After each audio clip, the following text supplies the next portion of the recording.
কষ্ট মনে আছে আমি যখন হচ্ছে লাইব্রেরিতে পড়তাম, একদম ওয়ালের পাশে, যেন হচ্ছে আমি কোনোভাবে যেন ডিস্ট্র্যাক্ট যেন না হই, কোনো মেয়ে যেন দেখা না যায়, মানে একদম ওয়ালের পাশে, মানে ওয়ালের পাশে, আমার সামনে ওয়াল, এ পাশে ওয়াল, এ পাশে ওয়াল। আমি যদি কোনো মেয়ে যদি দেখতেও যাই, আমার ঘুরে উঠে গিয়ে দেখতে হবে। তার মানে আমি এমন একটা জায়গায় বসতে হবে, আমি কোনোভাবে আছে আমার ডিস্ট্র্যাক্ট হওয়া যাবে না। এটা একদম আমি সত্যি কথা বললাম। আমরা চারজন ওয়ালের এক পাশে বসতাম।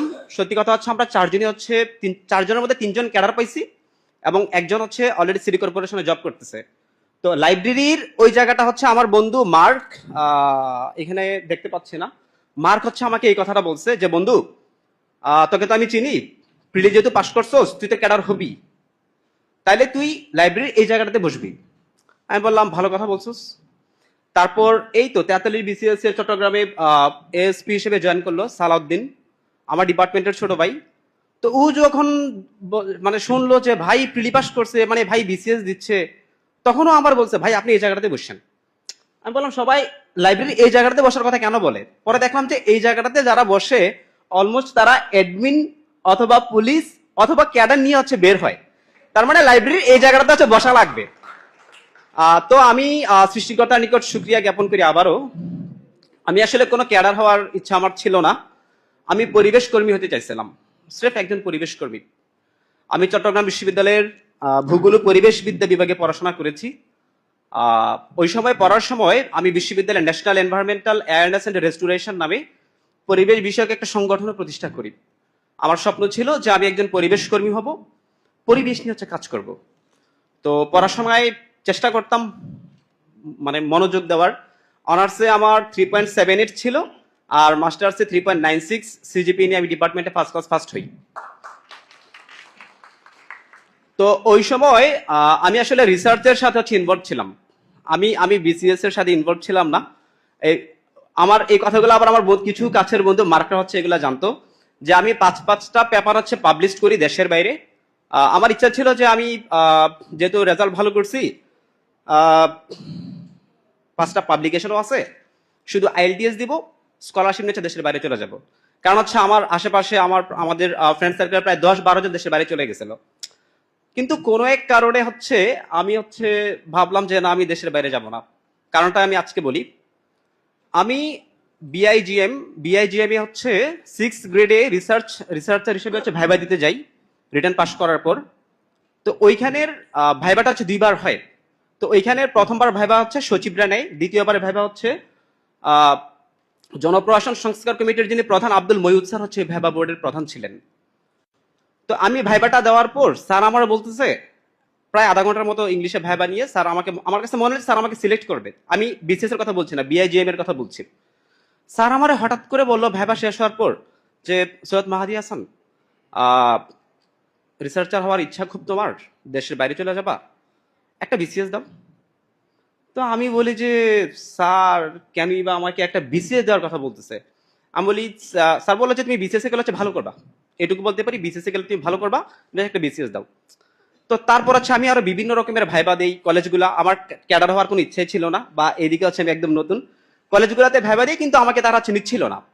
তখন আমি আমার যিনি সুপারভাইজার শ্রদ্ধেয় ডক্টর মোহাম্মদ আলী হায়দার স্যারের কাছে এসে বলি, স্যার এত ভালো রেজাল্ট করলাম, এতগুলা পাবলিকেশন, এত কলেজে রিটার্ন পাস করে আমি ভাইবা দেই, কেউ তো আমার নিচ্ছে না। স্যার বলে যে আপনারা নিবে না, আপনি এই সবগুলা ছাড়েন, একটা বিসিএস দেন এবং আপনারা হচ্ছে বিসিএসই নেবে। তো আমি বলি যে আমি ভাই বিসিএস দিতে চাচ্ছি না, কিন্তু মানুষজন আব্দুল মহুদ স্যার আমার বলে বিসিএস দেওয়ার জন্য, ডিপার্টমেন্টের চেয়ারম্যান আমার বলে আমার বিসিএস দেওয়ার জন্য। আমি বলি যে ঠিক আছে, তাহলে আমি বিসিএস দিব। তো 46 এর আগে অ্যাপ্লাই করছি, টাকার মায়া তো একটা বিষয় আছে, কিন্তু অ্যাপ্লাই করছি আর পরীক্ষা দিই ওরকম। কিন্তু হচ্ছে 46 হচ্ছে আমি ভালো করে হচ্ছে প্রিপারেশন নিলাম, প্রিলি দিলাম, কিন্তু প্রিলি আমি ফিল করছি প্রথমবার প্রিলি আমি ফিল করছি, মানে প্রথমবার প্রিলিতে হচ্ছে আমার রোল নাম্বার আসা নাই। দ্বিতীয়বারে কোত্থেকে কি হয়ে গেল শুনলাম কি দ্বিতীয়বারে নাকি 10,000 জন নাকি পাশ করাবে। তো আমি হচ্ছে ওই দ্বিতীয়বারে যে 10,000 যে পাশ করাইছে সেখান থেকে ক্যাডার হওয়া পাবলিক আর কি। তো ওই 10,000-এর মধ্যে তো আমি যেদিন দেখলাম যে আমি প্রিলি পাস করছি, আমি বললাম তাহলে মনে হয় ক্যাডারটা হয়েই গেলাম রে। কারণ হচ্ছে আমার বিশ্বাস এটুকু ছিল, আমি যদি কোনোভাবে যদি প্রিলি পাস করতে পারি, আমি ইনশাল্লাহ আমি আমার পছন্দের ক্যাডার নিব। তো ওই প্রিলি পাস করার পর তার পরের দিন আমার একটা ভাইবা ছিল বিএফ শাহিন কলেজে ঢাকায়। তো ফোন দিল, আমি বললাম না, আমি আর ভাইবা টাইবা দিব না, কোথাও কোনো ভাইবা দিব না। আর কেউ চাকরির কথাও যদি এখনো যদি বলে, আমি চাকরিতে আর জয়েনও করবো না, একটা বিসিএস হচ্ছে আমি দিব। তো তারপর আমি কি যে এক অমানসিক বা অমানবিক, মানে কি বলবো, নিজের উপর কি যে এক পরিমাণ পরিশ্রম করছি, আমি জানি আর উপরওয়ালা জানে, এটা আর কেউ জানে না। ওই সময়কার ওই পরিশ্রমের কথাগুলা এখন যদি আমি মনে করি, আমার খুব ভাল লাগে, খুব স্বস্তি দেয়, আমার খুব আনন্দ দেয়। মনে পড়ে যে আমি শুধুমাত্র 6 ঘন্টা, মানে স্রেফ 6 ঘন্টা ঘুম, এর বাইরে যে 18 ঘন্টা যে সময়, সম্ভবত তার 16 থেকে 17 ঘন্টা আমি পড়াশোনার সাথে ইনভলভ ছিলাম। লাইব্রেরিতে যারা ছিল ওই সময়, তারা আমাকে অনেকেই দেখছে যে কিরে ভাইয়ের কি হলো ভাই, মানে অনেকে তো ঝিমায়, লাইব্রেরিতে একটু ঝিমায় বা একটু ঘুমানোর চেষ্টা করে, কিন্তু আমার হচ্ছে ঝিমানি বা হচ্ছে ঘুমানোর বিষয়টা হচ্ছে ফার্স্ট 3 মাস হচ্ছে আসে নাই। একদিন ঘুমায় পড়ছিলাম, শরীর হচ্ছে খুবই টায়ার্ড, ভাই হচ্ছে এটা ভিডিও করছে, নিজাম ভাই ছিল, সেটা ভিডিও করছে যে মেহেদি লাইব্রেরিতে হচ্ছে আধা ঘন্টা হচ্ছে একটা ঘুম দিয়ে দিছে। তো এই ভিডিওটা হচ্ছে আমি আমার ফেসবুক টাইমলাইনে হচ্ছে শেয়ারও করছি, যে লাইব্রেরিতে কখন আমি ঘুমাই নাই, ঝিমাই নাই, কারণ আমি স্রেফ 6 ঘন্টা ঘুমাইছি, মানে স্রেফ 6 ঘন্টা ঘুমাইছি। ফজরের পর হচ্ছে বিজ্ঞান পড়া শুরু করতাম, তারপর বাসায় 2টা পেপার ছিল, 2টা পেপার হচ্ছে নিয়ে আসতাম, লাইব্রেরিতে নিয়ে আসতাম, বাসার 2টা পেপার এবং লাইব্রেরির 2টা পেপার, ওই 4টা পেপার। পেপার না পড়ে আমি কোনো বইয়ে টাচ করি নাই, করি নাই, করি নাই।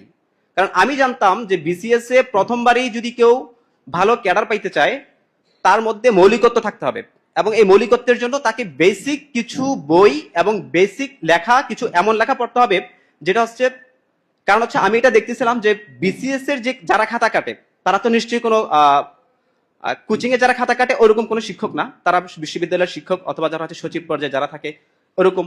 তাহলে আমি জানতাম যে বিশ্ববিদ্যালয়ের শিক্ষককে খুশি করার জন্য বা হচ্ছে সচিব পর্যায়ের লোকদের খুশি করার জন্য যারা হচ্ছে বিসিএস এর খাতা কাটবে, ওই স্টাইলে কিভাবে লিখতে হবে, আমি আসলে ওই ফরম্যাটে যাওয়ার জন্য চেষ্টা করলাম। আমি চেষ্টা করতাম যে একটু সাইটেশন দেওয়ার, একটু রেফারেন্স দেওয়ার, এবং কিছু মৌলিকতা বিষয়টা নিয়ে আসার চেষ্টা করতাম। তো আল্লাহর কাছে শুক্রিয়া জ্ঞাপন করি, প্রিলিতে আমি বরাবরের মতোই দুর্বল ছিলাম, কিন্তু আমার স্ট্রং পয়েন্ট ছিল হচ্ছে রিটেন। আর আমার কাছে এখনো মনে হয় যে বিসিএস বলতে আসলে প্রিলি বলে কোনো বিসিএস এ কোনো কিছু নেই, জাস্ট একটা কার্ড, মানে আপনি একটা কার্ড দিচ্ছে, এবার হচ্ছে আপনি মাঠে নামেন। আসল খেলাটা হচ্ছে রিটেন এবং ভাইবা। তো আমারই স্ট্রং জোন ছিল যে আমি রিটেন যদি বসতে পারি তাহলে ক্যাডার হয়ে যাবে ইনশাল্লাহ, এবং রিটেন দিলাম, পাশ করলাম। তখন সবাই বলা বলি করতেছে যে মাত্র 4000 পাশ করাইলো, কিন্তু আমারই বিশ্বাস ছিল যে ওই সময় যদি স্রেফ 100 জন যদি পাশ করায়, সেই 100 জনের মধ্যে আমি থাকবো, এবং এটা আমি খাতায় লিখে রাখছিলাম, এবং আমি কিন্তু ওই 100 জনের মধ্যেই আছি। মানে ওই 100 জনের মধ্যে যদি হিসাব করি, আমার মানে পছন্দের দিক থেকে আমি 100 জনের মধ্যেই আছি, আমি ওর খাতায় লিখে রাখছিলাম। তো রিটেন পাশ করার পর ভাইবা দিব, চয়েস লিস্টটা দেখলাম যে ভাইবা যেহেতু দিব, আমি তো অ্যাপ্লাই করছি ভুলে গেছি, একটু দেখি চয়েস লিস্টে কি আছে। দেখি যে ফার্স্টে তো দেখি যে ফরেন, আমি বলো তাহলে তো একটু ফরেন ক্যাডার হয়ে যাবো মনে হচ্ছে টাইপের। চয়েস লিস্টটা দেখার পর দেখলাম ফরেন, তারপর হচ্ছে অ্যাডমিন। কিন্তু আমি কখনো কনফিউজড ছিলাম না যে আমি ফরেনের জন্য যোগ্য কিনা, এটা নিয়ে আমার মনের মধ্যে কোনো সন্দেহ ছিল না। আমি নিজেকে ভাবতাম যে আমি ফরেন ক্যাডারের জন্য যোগ্য, তার পরবর্তীতে আমি অ্যাডমিন ক্যাডারের জন্য যোগ্য, তারপর আমি কাস্টমস ক্যাডারের জন্য যোগ্য। আমি চয়েস লিস্টে যেগুলো ছিল আমি সবগুলাকে নিজের জন্য যোগ্য ভাবতাম, এবং এটা নিয়ে আমার মনের মধ্যে কোনো দ্বিধা ছিল না, কোনো দ্বন্দ্ব ছিল না। কিন্তু আমাকে খুব আশাহত করছে, আমার কিছু কাছের ফ্রেন্ড দেখলাম যে তারা ফরেন ক্যাডারে অ্যাপ্লাই করার পর কনফিউজড হয়ে গেছে ভাইবার আগে, এবং ওই কনফিউশন, সে ভাইবার দিনও সে হচ্ছে ওই কনফিউশনের মধ্যেই ছিল যে কি ভুল করতেছি, ফরেনে দিব না অ্যাডমিনে দিব না পুলিশে দিব। ভাই অ্যাপ্লাই যদি করে ফেলছে, নিজের সিদ্ধান্তে হচ্ছে ডিটারমাইন থাকাটা আমি সবচেয়ে যুক্তিযুক্ত মনে করি, যে আমি ফরেন ক্যাডারে অ্যাপ্লাই করছি, আমি ফরেনের জন্য প্রিপারেশন নিব, ফরেনেই ভাইবা দিব, এবং সে ফরেনের ভাইবাও দিছে। আমি আজকে এই কথাটা বলি, আমার মনের মধ্যে কোনো আক্ষেপ নাই, আমি অ্যাডমিন ক্যাডার পাইছি।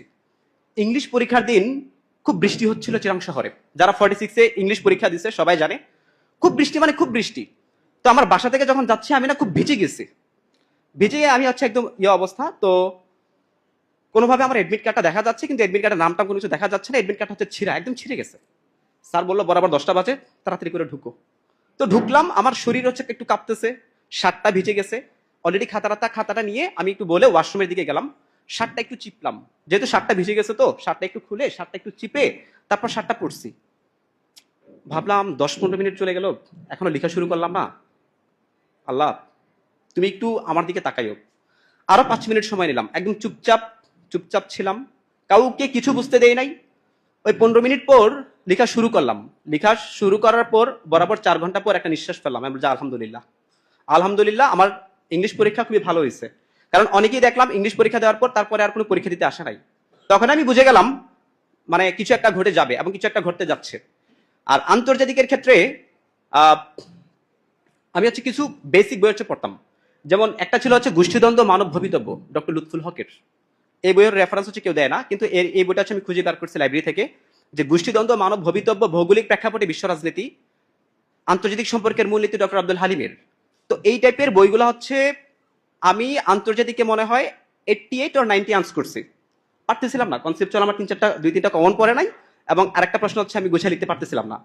তো আমি 88 আনস করছি, তো আমি এইটুকু ছিলাম নিজের মতো কনফিডেন্ট, আমি যদি 88 আনস করি আশা করি অন্যদের তুলনায় হচ্ছে আমি ভালো একটা নাম্বার পাবো, এবং আমার কাছে মনে হচ্ছে আমি ভালো নাম্বারই পাবো ইনশাল্লাহ।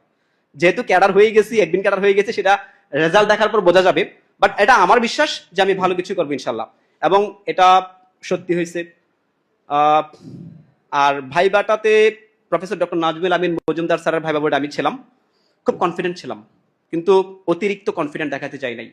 অনেক ক্যান্ডিডেট দেখলাম যে অতিরিক্ত কনফিডেন্ট দেখায়। এটা বুঝতে হবে যে আমি একজন সাধারণ ছাত্র, আমি ক্যাডার সার্ভিসে যাব, যিনি আমার ভাইবা নিচ্ছেন উনি প্রফেসর, উনি ডক্টরেট করা, অনেকের তো আবার পোস্টডকও থাকে, এবং উনি ওনার জীবনের শেষ পর্যায়ে আছেন। সো আমি আমার জ্ঞান এমনভাবে জাহির করার দরকার নাই, এটা এমনভাবে শো করার দরকার নাই, আমি এবং সেটা পারবো না। অনেকে দেখলাম যে ভাইবা বোর্ডে একটা ওভার কনফিডেন্ট দেখাইতে চায়, এবং মনে করে ধর স্যার তো এই সাবজেক্টে পড়ছে, আমি তো এই সাবজেক্টে, স্যার আমাকে প্রশ্ন করলে কতটুকু বা করতে পারে। কিন্তু আমিও বিশ্ববিদ্যালয়ের প্রফেসরদের সাথে সংস্পর্শে ছিলাম বলে জানতাম যে তারা আসলে এখনো কি পরিমাণ পড়াশোনা করে, বা হচ্ছে ভাইবা বোর্ডের মেম্বাররা কি পরিমাণ পড়াশোনা করে। তো আমি কনফিডেন্ট ছিলাম, তো সেটা খুব কাজে দিছে, এবং রিসার্চে যেহেতু ছিলাম রিসার্চটাও কাজে দিছে, এক্সট্রা কারিকুলার অ্যাক্টিভিটিসে সাথে সম্পৃক্ত ছিলাম, এটাও কাজে দিছে, খুব পড়াশোনার সাথে সম্পৃক্ত থাকার চেষ্টা করতাম, সেটাও কাজে দিছে, এবং মাঝে মাঝে একটু ডেইলি স্টারে লিখালিখি করতাম, আর প্রথম আলোতে একটু হালকা হালকা লিখালিখি করতাম, এটাও খুব কাজে দিছে। এবং সবকিছু মিলে আল্লাহর কাছে আমি শুকরিয়া জ্ঞাপন করি এবং শুকরিয়া আদায় করি। আমি আসলে ফাইনাল ডেস্টিনেশনের আগে কাউকে কোনো কিছু বুঝতে দিতাম না। 4 বছর আমার ফোনটা অফ ছিল, কেউ জানতো না, কেউ আমাকে যোগাযোগ করে পায় নাই। ইভেন কি আমার বন্ধুরা এখানে আছে, মার্করা আছে, জানতো না। হঠাৎ করে আমাকে দেখে লাইব্রেরিতে, আমি প্রিলি পাস করে হচ্ছে লাইব্রেরিতে যেতে জয়েন দিছি, তখনই ওরা জানতে পারছে যে মেহেদী হচ্ছে একটা বিসিএস দিচ্ছে। তারপরে এর আগের দিন হচ্ছে কেউ জানতো না যে আমি বিসিএস দিচ্ছি। আমি আমার ফ্যামিলি মেম্বার, এখানে মুন্নিয়াপুরাও আছে, মুন্নিয়াপুদের বাসায় গেলে মুন্নাপু বলতে যে মেহেদী চাকরি বাকরি করবা না নাকি, আমি বলি না আপু চাকরি বাকরি তো ভালো লাগে না, না তুমি একটা বিসিএস দাও। তো আপুদেরও ইন্সপিরেশন ছিল, এই মুন্নিয়াপু যে সামনে আছে, মুন্নিয়াপুদের খুব ইন্সপিরেশন ছিল। আর আমি আসলে মানে কোনো কিছু রেডি করে নিয়ে আসি নাই যে আমি একটু গুছায় কথা বলবো। আমি বিসিএস এর বিষয়টা আমার শুরু হয়েছিল ভাইবা দিয়ে। কিরকম, তখন দোকানে বসে আড্ডা দিচ্ছি বন্ধুদের সাথে, আমার বন্ধু রিমন বলতেছে মেহেদী তুমি তো ডিপার্টমেন্টে শুনলাম টপ করছো, চলো একটা ভাইবা নিয়ে আসি। আমি বলি কিসের ভাইবা? কয় বিসিএস এর ভাইবা। মানে মক ভাইবা, বাসার মধ্যে একটা ভাইবা হবে, তো সেই ভাইবাটা হচ্ছে আমাকে নিয়ে যেতে চাচ্ছে আমার ফ্রেন্ড। তাই আমি বললাম যে গিয়ে দেখি যে ও মা, যার ভাইবা নিবো সেও আবার আমার ফ্রেন্ড। আমি বলছি কিরে ভাই তোরা সবাই এখানে কি করতেছিস? কয় বন্ধু বিসিএস এর জন্য পড়াশোনা করতেছি, তুইও চল। তো আমি বললাম যে ঠিক আছে, আমারও তাইলে নে। ওই স্ট্যামিনা থেকে, টং দোকানে চা খাওয়া থেকেই মূলত পক্ষে বন্ধুরা যে ইন্সপিরেশন দিছে, প্রায় 2-3 বছর তো লেগে গেছে। তো সকল বন্ধুদের নিকট হচ্ছে আমি কৃতজ্ঞতা জ্ঞাপন করি। আমার বাবা মার একটা বিশ্বাস ছিল যে এই ছেলেটা হচ্ছে লেগে আছে, সে হয়তো বা রিসার্চের সাথে লেগে আছে অথবা পড়াশোনার সাথে লেগে আছে, এই ছেলেটাকে আমরা ডিস্টার্ব না করি, তাকে হচ্ছে জব করো না কেন এই কথা বলে তাকে হচ্ছে ইরিটেট না করি, তাকে বিরক্ত না করি, তাকে হচ্ছে জ্বালাতন না করি। তো আমি আমার আব্বা আম্মার নিকট কৃতজ্ঞ, আমি আমার ভাইদের নিকট কৃতজ্ঞ। কোনোদিন আমাকে কেউ বলে নাই যে তুই চাকরি করতেছিস না কেন, বা পড়াশোনা শেষ করছিস, তুই চাকরি কি তোর হবে না, এই কথাটা আমাকে কোনোদিন বলে নাই। আমি যার কারণে আমার ফ্যামিলির নিকট হচ্ছে ফ্যামিলিকে ধন্যবাদ জানাই, কারণ হচ্ছে এই বিশ্বাসটা তাদের মধ্যে ছিল, এবং আমার কিছু কাছের বন্ধু ওই বিশ্বাসটা রাখতে পেরেছে আমার উপর। এজন্য হচ্ছে আমি সবার নিকট ধন্যবাদ জানাই। এবং রেজাল্ট পাওয়ার পর আমার মধ্যে চেষ্টা করতাম যে আমি মৌলিকতা বিষয়টা নিয়ে আসার জন্য। আমাকে যেমন কবির স্যার কবির ভাই হচ্ছে আমাকে বললো যে মেহেদী ক্যাডার তো হয়ে গেছো, কি করবা? কিছু তো করবা না তুমি, আমি জানি যে তুমি অন্য কোনো জব হচ্ছে করবা না। আমি বললাম যে ভাই তাহলে কি করা যায়? আমাদের এখানে রিসার্চ অফিসার হিসেবে জয়েন করো। তো আমি কনফিডেন্সে, তো রাজু স্যারের সাথে দেখা হলো, কথাবার্তা হলো, তো আমি হচ্ছে এখন কনফিডেন্সে রিসার্চ অফিসার হিসেবে আছি। আমি চেষ্টা করতাম মৌলিকত্ব বিষয়টার সাথে সম্পৃক্ত থাকার, কিভাবে নতুনত্ব বিষয়টার সাথে সম্পৃক্ত থাকা যায়। এই যেমন আমি খুব ভালো লাগে আমার যে আমার নিজের একটা বই পাবলিশ হয়েছে, দেখে আমার খুব ভালো লাগে। আমি যখন দেখি যে আমার একটা আর্টিকেল পাবলিশ হয়েছে, এটা সম্পূর্ণ আমার, এটা একটা মৌলিকত্বের বিষয়, আমার খুব ভালো লাগে। তো এখনো যখন ওই কনফিডেন্সের ভূগোল বইটা হচ্ছে আমি এডিট করছি নতুন করে, দেখে হচ্ছে আমার ভালো লাগে যে এই লেখাগুলা আমি এডিট করছি, এই লেখাগুলো আমার মাধ্যমে বের হয়েছে, আমার খুব ভালো লাগে। তো এই নতুনত্বের বিষয়টাকে নিয়ে আসার জন্য পরিশ্রম করতে হয়, লেগে থাকতে হয়, ঘন্টার পর ঘন্টায় নিজেকে সময় দিতে হয়। ধৈর্যের যে বিষয়, এটার সাথে আহ, প্রতারণা করার দরকার নাই, নিজের সাথে প্রতারণা করার দরকার নাই, নিজেকে সময় দিন। সবাইকে ভালো রাখুন, সবাই ভালো থাকুন। অনেক কথা বলে ফেললাম, মাফ করবেন যদি কোনো ভুল বলে থাকি। আর প্রশাসন ক্যাডারে যেহেতু সুপারিশপ্রাপ্ত হয়েছি, সবার নিকট দোয়া চাই। সবাই ভালো থাকবেন, সবাইকে ভালো রাখবেন। আসসালামু আলাইকুম।